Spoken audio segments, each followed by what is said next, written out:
के लिए सीधे रुख कर लेते हैं न्यूज रूम का, जहां से हमारे सहयोगी राहुल इस वक्त हमारे साथ जुड़ रहे हैं। राहुल, क्या बड़ी खबर इस वक्त? बिल्कुल विभा, बड़ी खबर दिल्ली से, जहां जेपी नड्डा से सम्राट चौधरी की मुलाकात हुई है। दिल्ली में दोनों की मुलाकात हुई है। महासंपर्क अभियान पर चर्चा की गई है। बता दें कि 30 मई से महाअभियान शुरू हो रहा है। 30 जून तक यह महाअभियान चलेगा, महासंपर्क अभियान चलेगा। मिशन 2024 में बीजेपी जुटी हुई है। तो मोदी सरकार के 9 साल पूरे होने पर इस महासंपर्क अभियान को चलाया जा रहा है, जहां पर बूथ स्तर तक जाने की तैयारी और खास करके लोकसभा क्षेत्र और विधानसभा क्षेत्रों में जो प्रबुद्ध लोग हैं, व्यवसायी है, आम लोग हैं, उनसे भी मुलाकात करेगी, बात करेगी और बीजेपी के कार्यकर्ता, बीजेपी के जो नेता हैं, वो लोगों से फीडबैक भी लेंगे। तो 2024 के लिए एक बड़ी तैयारी के रूप में भी इसे देखा जा रहा है। तस्वीर हम आपको दिखा रहे हैं जहां पर बीजेपी बिहार अध्यक्ष सम्राट चौधरी की मुलाकात राष्ट्रीय अध्यक्ष जेपी नड्डा से हुई है। साथ ही साथ सम्राट चौधरी ये भी मानते हैं कि अगर बिहार दौरा प्रधानमंत्री नरेंद्र मोदी का होता है तो वो भी काफी अहम होगा। और चलिए बाकी की अपडेट के लिए चलते हैं सहयोगी विभाग के पास। शुक्रिया राहुल। और चलिए अब देखते हैं, क्योंकि 4 बजे मुलाकात होने वाली है नीतीश कुमार की मल्लिकार्जुन खड़गे से, तो किस तरह की होगी चर्चा, देखेंगे इससे जुड़ी खबर।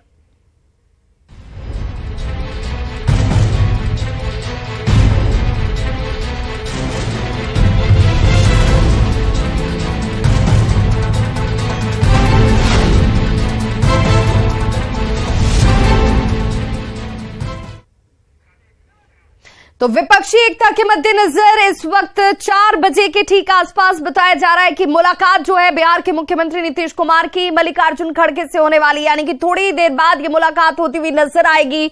और पिछले महीने भी सीएम नीतीश कुमार मल्लिकार्जुन खड़गे और राहुल गांधी से मुलाकात कर चुके थे। कर्नाटक विधानसभा चुनाव में बम्पर जीत कांग्रेस को हासिल हुई, जिसके बाद कांग्रेस के हौसले बेहद बुलंद हैं और इस मुलाकात में राष्ट्रीय स्तर पर विपक्ष को एकजुट करने पर बातचीत की जाएगी। डिप्टी सीएम तेजस्वी यादव नीतीश कुमार के साथ मौजूद रहने वाले हैं। डिप्टी सीएम तेजस्वी यादव भी ये कह चुके हैं कि कांग्रेस जहां पर मजबूत है वहां पर उसे फोकस करना चाहिए, जहां पर क्षेत्रीय दल मजबूत स्थिति में है वहां पर कांग्रेस को त्याग करना होगा। संभव है कि इस मुलाकात में इस मुद्दे पर बातचीत हो सकती है। अब सवाल भी यहीं से खड़ा होता है और बड़ा सवाल ये कि क्या कांग्रेस इस बात को मानेगी।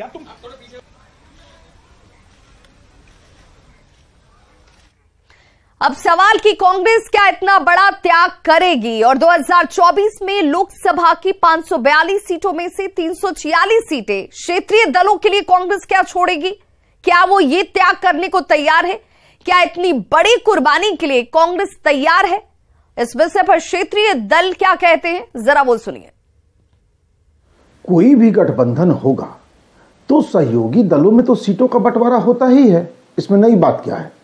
और निश्चित तौर पर कांग्रेस के साथ कोई पार्टी आती है, कोई दल आता है तो चुनाव में सीटों का बंटवारा होगा, आपसी सहमति से होगा, सम्मानजनक तरीके से होगा। इस पार्टी इस बात को अच्छी तरह समझ रही है कि जिन जिन राज्यों में क्षेत्रीय पार्टियां बीजेपी से सीधे मुकाबले में हैं, ड्राइविंग सीट पर वही पार्टियां उन राज्यों में अगुवाई करेंगी, तभी विपक्षी पार्टियों की एकजुटता दिखेगी।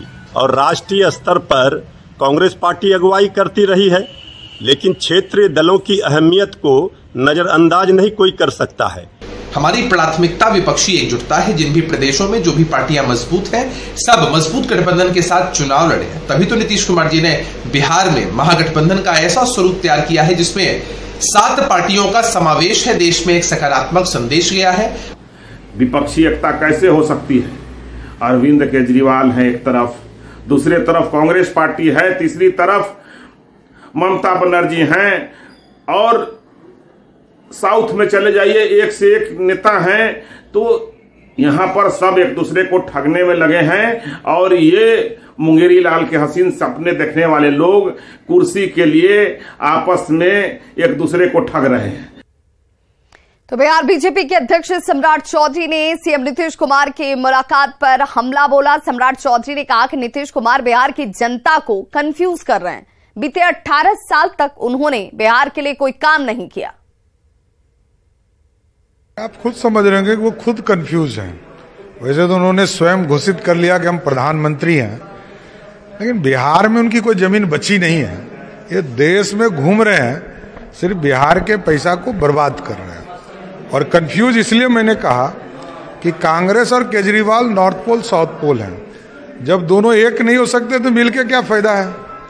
तो ये सिर्फ बिहार के लोगों को, बिहार के पैसे को बर्बाद तो कर ही रहे हैं, बिहार के लोगों को भी समझ रहे हैं 18 साल से ये काम नहीं किए।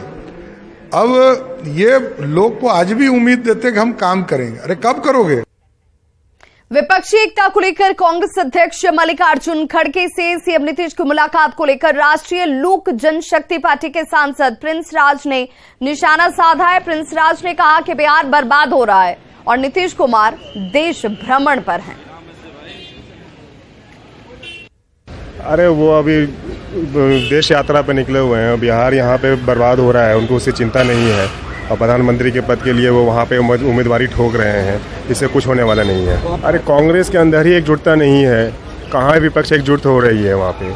यहाँ पे सीएम पद के चुनाव करने के लिए इतना झंझट हुआ, जब वो खुद एक नहीं है तो ये एकजुटता किस बात की।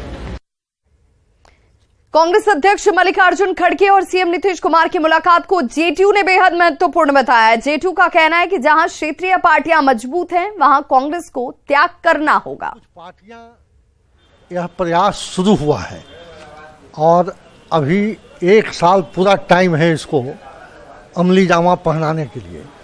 तो कुछ पार्टियां हैं ऐसे जिनसे बात करने की ज़रूरत है और हमको लगता है कि आदरणीय मुख्यमंत्री जी इसके पहल में लगे हुए हैं और जो भी कारण होगा उसको दूर करके और लोगों के साथ संपर्क बनाया जाएगा।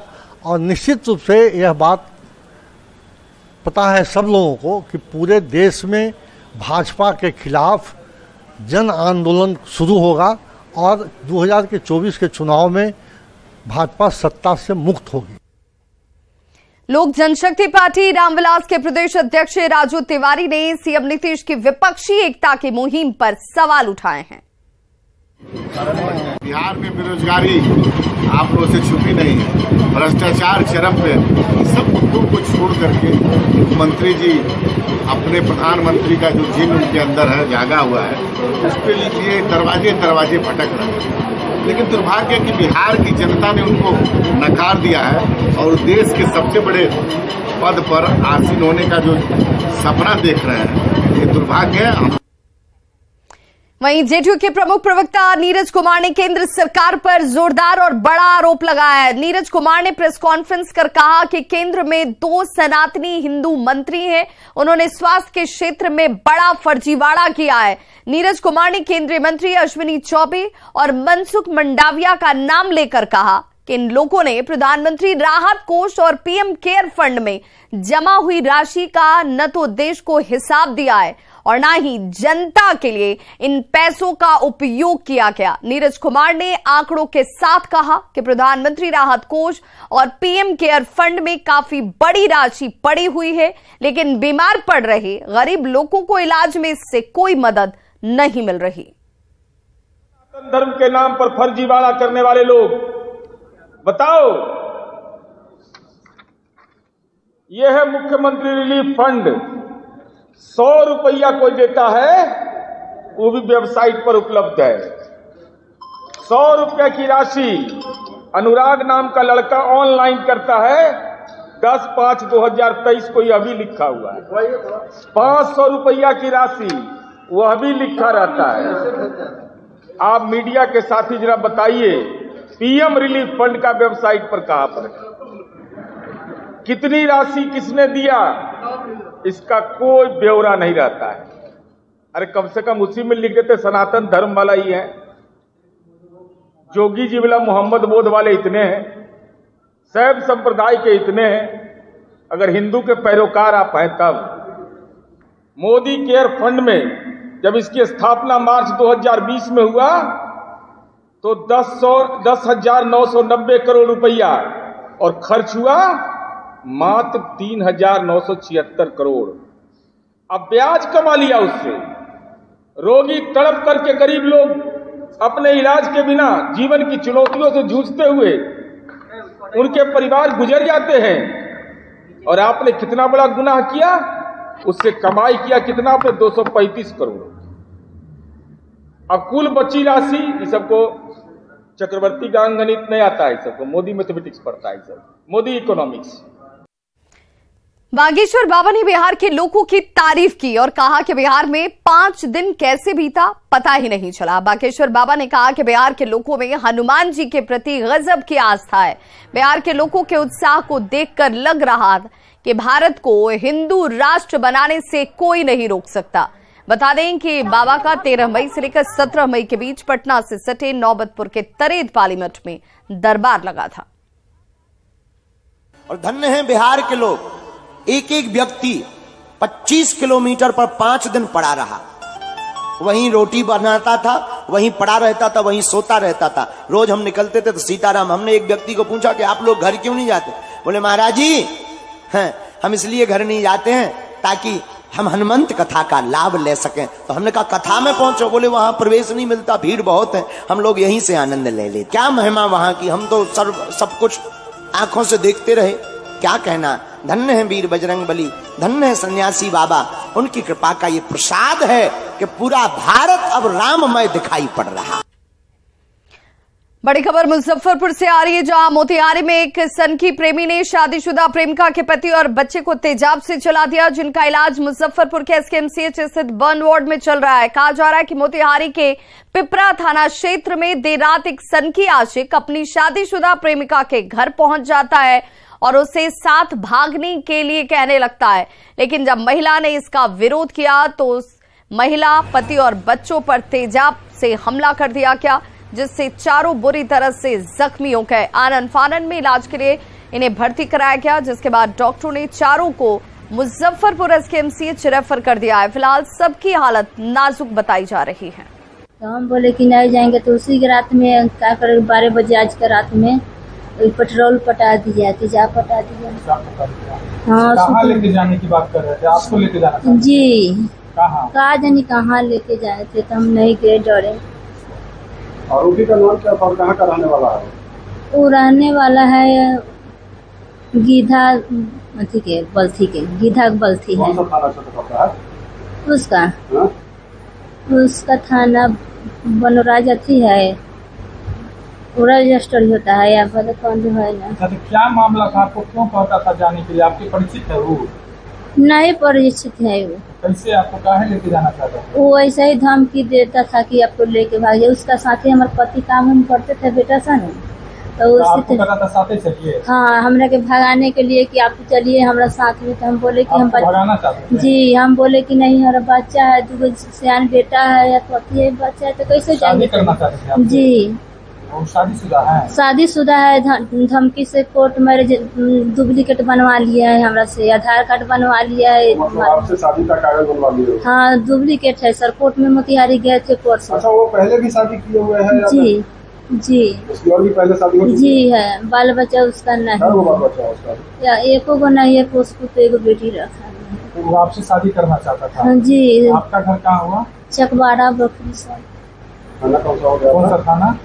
पिपरा थाना है। तो वो क्या अंजाम क्या किया? वो मतलब तेजाब छीट दिया? हाँ, तेजाब छीट दिया। किसके ऊपर छीटा? पति का ऊपर, बेटा का ऊपर, मेरा ऊपर, बेटी का ऊपर। मोतिहारी के चकिया में एक प्रेम प्रसंग में बहुत ही दर्दनाक घटना जो है वह सामने आई है। दरअसल प्रेम प्रसंग में एक अधेड़ ने जिसे शादी वह करना चाहता था जिस महिला से, उस महिला के मना करने के बाद उसके पूरे परिवार पर तेजाब से हमला कर दिया, पूरे परिवार को तेजाब से जला दिया। मामला मोतिहारी के चकिया का है और उन तमाम लोग मुजफ्फरपुर के एसकेएमसीएच में भर्ती हैं और उनकी कई लोगों की जो हालत है वह गंभीर है। ऐसे में जो है वह इस मामले को लेकर थाना में आवेदन दे दिया गया है और यह मामला जो है काफी खौफनाक है क्योंकि कहीं न कहीं महिला का कहना है कि जबरन उसको लेकर, उसकी शादी को लेकर गलत कागजात जो है वह कोर्ट में बनवा लिया गया और इसको लेकर वह बार बार धमकी देता था, उसको लेकर भागने की बात कहता था। महिला के 3 बच्चे भी हैं और ऐसे में उसके बच्चे और पति समेत उस महिला पर यानी 4 लोगों पर एसिड से हमला हुआ है और फिलहाल सबकी हालत काफी नाजुक बनी हुई है। मुजफ्फरपुर से न्यूज़ 18 के लिए प्रियांक सौरभ। बड़ी खबर अरवल से, जहां दबंगों ने दलितों पर कहर बरपाया है। मंदिर में पूजा पाठ करने पर दलितों की पिटाई की गई है। मामला बंसी थाना के कस्तूरीपुर गांव का है, जहां पर दलित परिवारों को मंदिर में पूजा पाठ पर पूरी तरह से रोक लगा दिया गया। बताया जाता है कि शादी ब्याह की रस्म को पूरा करने के लिए जब ये दलित परिवार मंदिर में पहुंचा पूजा करने के लिए, तब इस दौरान दबंगों ने मारपीट शुरू कर दी। इस घटना में एक व्यक्ति का पैर भी टूट गया है। कहा जा रहा है कि बंसी थाने में दबंग लोगों के खिलाफ मामला दर्ज हुआ है और एक आरोपी को पुलिस ने गिरफ्तार कर जेल भेजा है। देवी थान गेली तो गोड़ ना लगे दिलन, किसे यहाँ पड़ी मतलब छुआछूत के कि ताला लगा दिलन। ताला लगा के सब गेट पूरा छेक के किसे यहाँ पड़ी वहाँ से धसोरे लगल ना का कि ना यहाँ पड़ी गोड़ लागे देवो। हमने वहाँ से चल दिली तो यहाँ रास्ता में छेक के सब मारे लगल। आओ का कितना लोग घायल हैं आप लोग? घायल तो हाँ, मगर हित ना तो पिटाई भीतर मार है, लेकिन वहाँ से डर के मारे छोड़ करके मैंने हम लोग भाग के टोला पर आए हैं। अब कस्तूरीपुर वहाँ से छोड़ करके जाए। अच्छा, पूजा नहीं होने दे रहा? नहीं होने दे, बंद हो गया ताला उसमें? ना पूजा को हम लोग के लिए पाला है। सिवान में असामाजिक तत्वों ने ऑर्केस्ट्रा देखने के दौरान मामूली विवाद पर बाराती जो पहुंचे थे उनकी पिटाई कर दी है। पीड़ित के अनुसार कुर्सी पर बैठने को लेकर बारातियों से विवाद हुआ, जिसके बाद असामाजिक तत्वों ने लाठी डंडे से बारातियों की पिटाई शुरू कर दी। इस घटना में एक युवक घायल हो गया। बताया जाता है कि बारात में ऑर्केस्ट्रा देखने के दौरान कुर्सी पर बैठने को लेकर विवाद की शुरुआत हुई और इसी दौरान जमकर मारपीट शुरू हो गई। तो इस बुलेटिन में बस इतना ही।